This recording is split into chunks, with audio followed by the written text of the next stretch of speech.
there is a body image problem. If you look at all the media, as far as on newsstands, we're flooded with pictures of women who are underweight, and thin is what everyone wants to be, even though it's unhealthy. That's the image that people seem to strive for.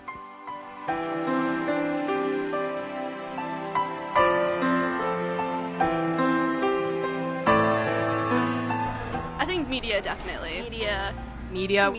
I think media. Media plays a huge role in body image. Because of its vast reach, I would say the internet. If you look at Facebook posts, if you're looking at things that kids are doing with Snapchat, and if you're looking at models and things that are online and on the internet, there they all are. Can I ever compare to that photoshopped young woman? No, because she's photoshopped. The internet with all the cyberbullying and things, and I constantly see stuff on my Facebook news feed. How to get skinny, do this and this, and all your friends are like, hey, try P90X and Plexus Slim. I think film. That's what I always looked at, you know, the Cinderella, all of the little things, and you just always wanted to mimic, you know, how pretty the girls were.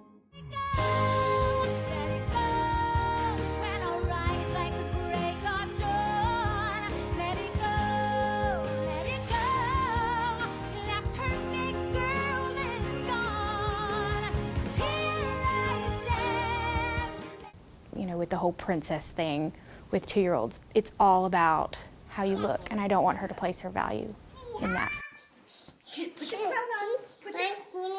Now you're on a throne. Pretty mommy? Yeah, should I go get your mommy and show her you're pretty? Pretty. There's got to be some person somewhere who decided that was pretty at one time. Media. That's where everything starts, is the media. That's Everybody true. sees media. Everybody sees advertisements. Kids learn from media. That's where everything starts. The first thing that pops into my head is like magazines, kind of, just like models on the pages. Well, I think it's unfortunate that they have such pressures to be underweight, because this is really the time that they are growing and developing, and their body needs healthy nourishment. I feel like women have a lot more focus on them as far as body image goes. For so many of our girls, the media standards are things that they will never be able to live up to. The standards are set so ridiculously high. There's no way you could live up to that. I don't get why society can't, like, get it through their thick skulls that, like, you just gotta stop at some Not point. everybody can look the way that you You perceive can't perfection. make everyone look the same. Well, media these days definitely gives an like unrealistic version of how a woman should be, you know, like Photoshop. It's not possible. All girls are never going to look the same, and I wish that the media could help all of us, girls and women, be able to celebrate our differences rather than trying to pigeonhole all of us, especially girls, into looking a particular way. I think there's a constant social pressure to always be better, always be skinnier, always be more fit, and that really leads girls into just not feeling good enough and feeling like they need to constantly succumb to the social pressures. I've known a few girls with eating disorders, and well, it's not an eating disorder, it's a mental disorder. And I have one friend currently, and she's like on a re-eating program, and she has to gain back all the weight that she lost. And to her, you know, like, you know, skinniness is beautiful. And as like she's a dancer, so she competes against all these super skinny girls who are all like anorexic, and I don't know, she can't see herself as beautiful. These are growing young women. Their bones are developing, their muscles are developing, their brains are developing, so they don't have the nutrition to support that. Consequently, their bodies, the metabolism shuts down, and they're setting themselves up for a lifetime struggle of weight maintenance. There's people making Facebook pages and Instagram pages about how healthy they are now and how they've, like, dedicated their lives to it, and it just gets kind of crazy. They do try to be super skinny. I don't know if anybody like gets on Tumblr, Yeah. but it's kind of horrifying, like, because you see all these girls starving themselves and like this perfect skinniness. They have, and they have like accounts like completely dedicated on how to be anorexic.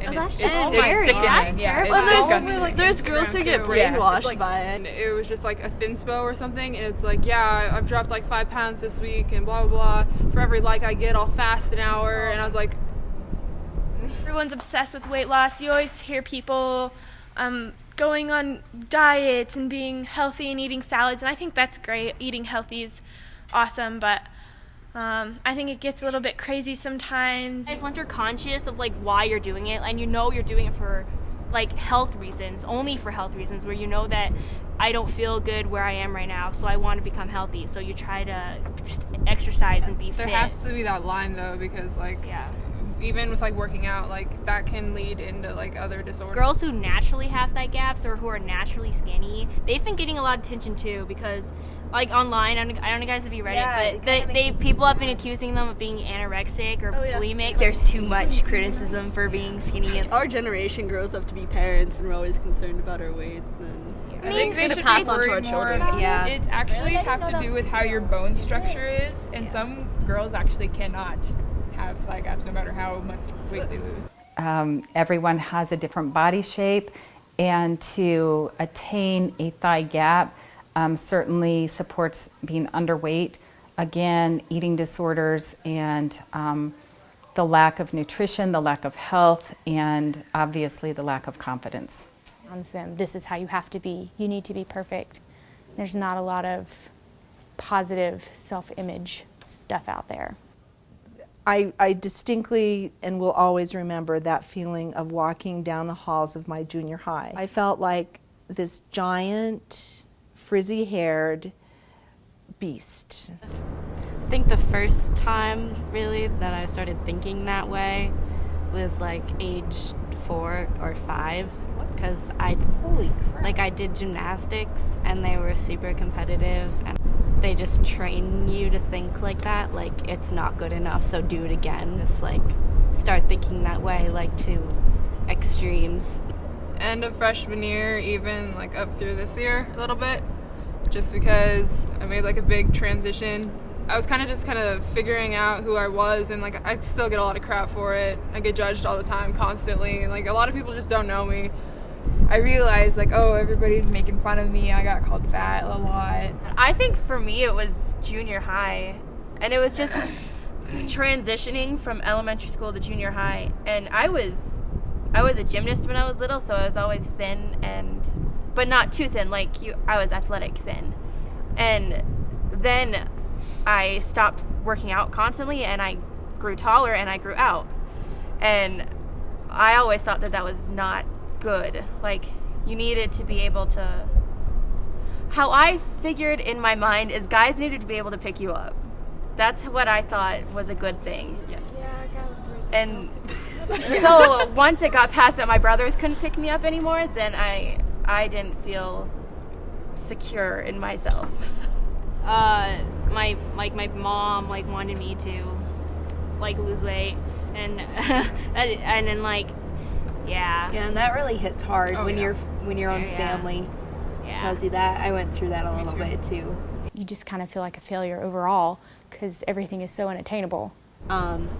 If you learn that it's okay to be you and you're confident in that belief, then I think you can look at magazines without thinking this is what I need to be, because you're content with who you are. Someday you're going to feel fine about all of the things that you're going through right now, and to give her some hope that she's going to get through this, and these are just rocky times right now.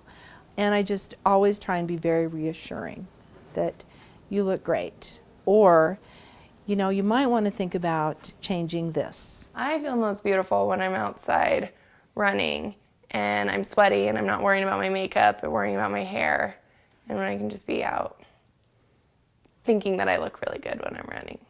When people give me compliments. When my boyfriend calls me beautiful. When people are focusing on my singing voice, like when I'm belting out a song. When I'm not wearing that many clothes. You want to get compliments from strangers. Being tall is great. Having curly hair is fun. I like who I am and what I what I look like, and I feel good about myself. I would just tell everyone to embrace the body that they have. God gave you that body for a reason, and you just strut your stuff. And if you're comfortable with your body, then everyone else will be too.